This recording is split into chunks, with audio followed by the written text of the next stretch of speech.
Around 55,000 years ago, the Aborigines first arrived in Australia. Their millennia-old culture survives today in remote pockets of the outback, and that's where we're headed.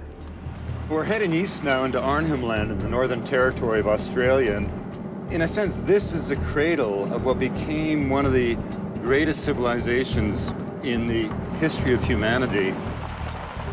Sadly, when the Europeans arrived, that's not what they saw.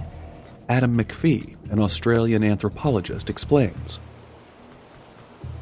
When Europeans first came to Australia, what they saw in their eyes were just these savages living on the land, not doing anything with it.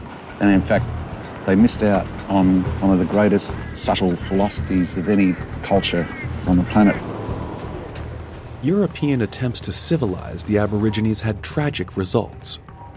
By the mid-20th century, nearly 90% of the population had perished. We've just pulled into Ramangini, which is a community that probably was established, I don't know, in the early 70s or so when people started moving off the land. Once people settled in places like Ramangini, suddenly people were separated from the very thing upon which the culture depended, the incredible link spiritually, metaphysically, to landscape. The Aborigines' beliefs are founded on a deep respect for and connection to the land. So it's no wonder that their ancient rituals involve long walks, tracing the footsteps of their ancestors, following the ancient pathways of the Songlines. Thousands of songlines interlace across the Australian continent. Some are as short as a mile or two. Others span hundreds of miles. Songlines have a practical purpose.